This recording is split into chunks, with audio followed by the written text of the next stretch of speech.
Pemirsa, saat ini kita sudah tersambung bersama dengan Direktur Eksekutif Indikator Politik Indonesia, Mas Burhanuddin Muhtadi. Mas Burhanuddin, kami ingin tahu analisa Mas Burhan mengenai pertemuan antara Prabowo Subianto dan juga Presiden Joko Widodo siang hari ini.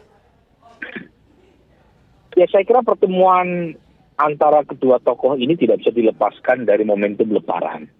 Karena bagaimanapun Lebaran adalah satu peristiwa yang membuat siapapun akan coba menjalin hubungan dari nol, namanya juga Idul Fitr, artinya kembali kepada yang fitri.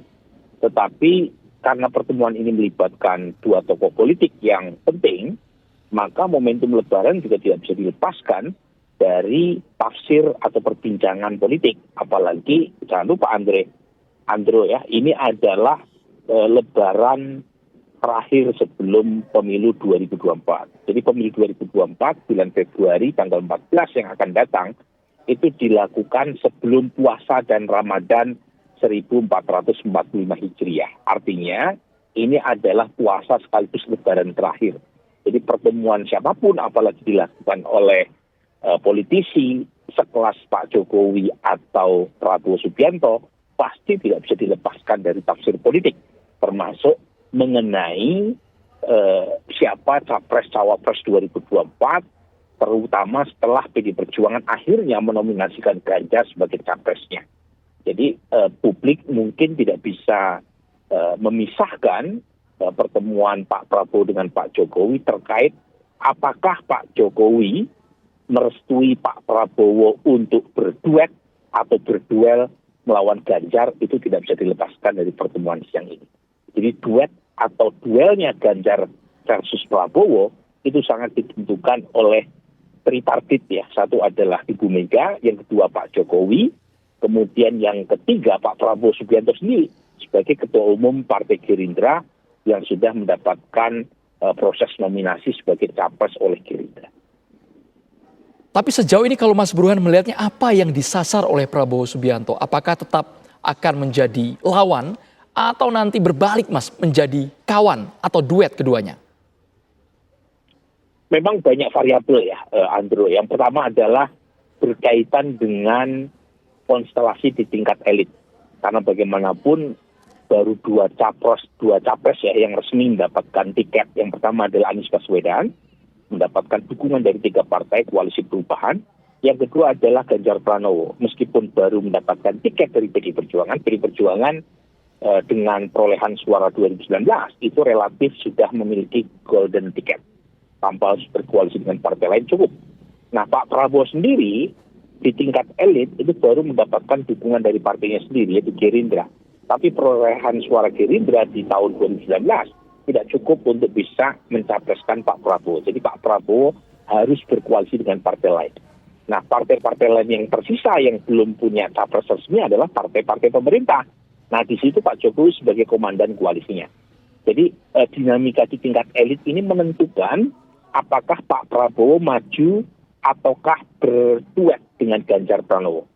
Nah, kemudian yang kedua ini kaitannya dengan duel ataukah duet Pak Prabowo dengan Pak Ganjar Pranowo itu terkait dengan konstelasi di tingkat massa. Nah, terutama elektabilitas kedua tokoh. Jadi kalau misalnya Pak Prabowo elektabilitasnya naik, ya, seperti yang terpotret di survei bulan April, meskipun belum signifikan dibanding Ganjar Pranowo, tetapi kalau tren positif itu berlanjut, bisa jadi akan menimbulkan komplikasi terkait dengan apakah Pak Prabowo bersedia jadi cawapresnya Ganjar atau tidak. Kalau misalnya trennya positif kan berarti Pak Prabowo punya kepercayaan diri untuk maju sebagai capres, bukan sekedar sebagai cawapres. Tapi kalau tren positif itu berhenti dan kemudian tidak ada semacam kekhawatiran ya untuk maju sendiri, artinya ada 3 pasang dan itu membuka kemungkinan Anies Baswedan masuk di putaran kedua, maka bisa jadi Pak Prabowo akhirnya berduet dengan Ganjar Pranowo. Nah, masalahnya kalau berduet dengan Ganjar Pranowo artinya Pak Prabowo harus mengalah untuk jadi cawapres. Nah, proses untuk menentukan apakah duet atau duel saya kira tidak akan diambil dalam waktu dekat. Karena tren sekarang masih positif buat Pak Prabowo. Jadi salah satu tafsir yang mengatakan Ganjar Pranowo akhirnya dicapreskan oleh Ibu Mega di hari kemarin, itu juga dalam rangka menaikkan momentum buat Ganjar yang sempat turun elektabilitasnya akibat terpeleset isu Piala Dunia U20. Jadi lagi-lagi it's too early to tell untuk mengatakan apakah Ganjar atau Prabowo berduet atau berduel. Karena toh masih ada 6 bulan sebelum proses pendaftaran Capres-Cawapres di bulan Oktober nanti. Baik. Sekali lagi terima kasih banyak Mas Burhanuddin Muhtadi sudah bergabung di Breaking News. Mas Burhan, sekali lagi kami ucapkan selamat berlebaran. Selamat melanjutkan Mas halal bihalalnya. Meluangkan Selamat waktunya berlebaran di juga tengah buat jalan. Andrew dan kawan-kawan di TV One serta pemirsa TV One yang saya hormati. Terima Siap. kasih. Terima kasih banyak Mas Mohon Burhan. maaf lahir batin. Maaf lahir batin Mas Burhan. Assalamualaikum. Demikianlah pemirsa Breaking News TV One, pertemuan antara Prabowo Subianto dan juga Presiden Joko Widodo di Solo, Jawa Tengah. Sesaat lagi Indonesia Berlebaran akan hadir bersama dengan Anggia Eboni. Saya Andrew Bina Merkuri, selamat siang, terima kasih, sampai jumpa.